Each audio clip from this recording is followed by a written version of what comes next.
Alright everybody, welcome to Wood Doofus. Gonna put up some crown molding today. We just painted the room a nice blue and I just finished painting this crown molding and we're gonna put it up in the room. First of all, we gotta set up the miter saw. You always have to cut your pieces upside down, so you put the wall on the thing and the ceiling on the bottom. And then I'm marking it and taping it so that I have a consistent cut for every piece. So every time I cut a piece, I'll line it up with that tape and everything should work out better than otherwise. So let's go ahead and make the first cut here.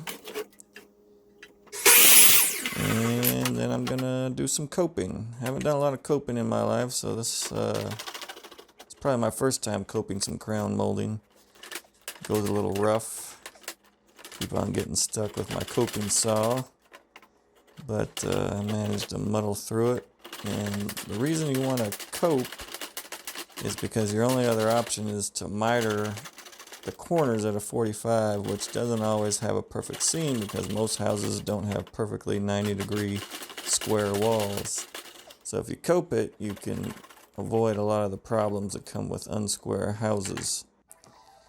And so for the first wall, I'm just going to butt a flat corner up to both corners that this wall touches.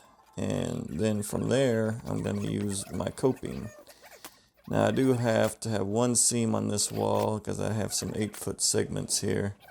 And so I cut a 45-degree miter there.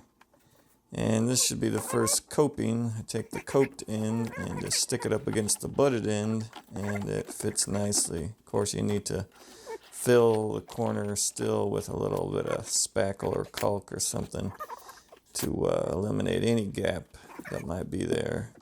Because I'm an amateur, what can I say? I got some gap.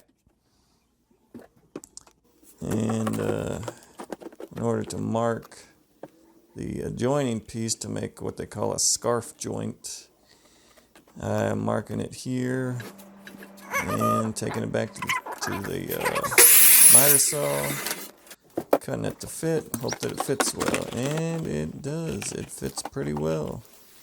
So I'm gonna go ahead and tack that in. I have a 16 gauge nail gun. I don't have an 18 gauge, so I got some big old nails going in there.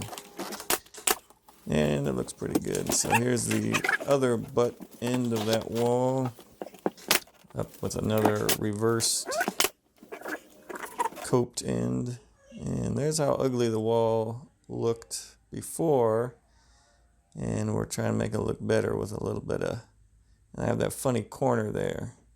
That's going to be difficult to deal with. This have 135-degree angles. So if you mitered it, it doesn't fit right because it's not a perfect 135 degrees. Same thing with the other side of that. It looks even worse. So we're not going to miter it. We're going to try to cope at the 22.5 degree, and it looks pretty good with my samples there. So going to work on that. You hear me talking here. I'm going to make a separate video, I think, for just these 135-degree corners. So I have a sample piece here to make sure that this will work out, because I've never done this before and I wanted to make a sample to give it like a test drive. So now I'm taking my sample here and setting it up on the miter saw. I've already measured the full length. I set it to 22.5. Line it up with my sample piece to make sure I don't mess anything up, which is really easy to do because you have it upside down all the time. And so when it's upside down, I match it up to the line that I drew and cut it up. And then I move along to the other side, which I believe I have to switch my miter to the other 22.5 degree. There's my scrap piece again, my sample piece, just to reassure myself that I'm lining the saw up right and not messing up my piece, because crown molding isn't all that cheap and I don't want to mess up any more than I have to. So now I'm cutting the other end. And this is definitely the hardest part of the whole room, is this one little weird angled wall. So this is what's the most complicated part, and it's taking the most time. So now I'm going to coat both ends of this, and I got to use a pretty extreme angle since I'm doing a 135 degree wall instead of a 90 degree wall, this angle has to be a little bit more extreme. Of course, I'm just eyeballing what kind of angle I'm doing. But the more I do, the better, and that way it'll sit tight.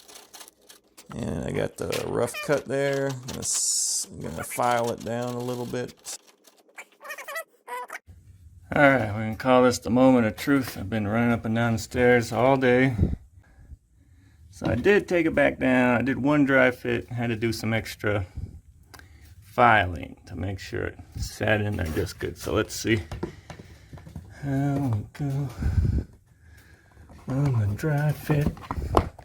Singing a song. Oh, that one looks okay.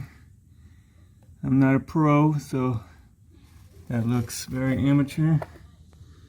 And this one also looks adequate.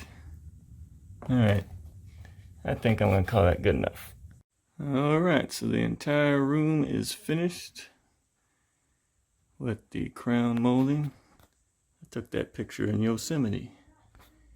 All the way around. Got the light there. Got coped corners on pretty much every corner. We're going to, I'm going to go around and patch up all the holes and the seams with either caulk or spackle. Spackle will be better because then I could sand it lightly and paint it. There's one of the seams there. So, not too bad looking. And then of course this is the capstone. My funny angled wall. And I got that looking pretty good. Amateur is my middle name, so that's what it looks like, but it's better than it was. Oh, there's me. Hey everybody. Make sure to subscribe to my channel if you haven't already. If you're watching this, you probably already are subscribed because I'm not that popular. See you later.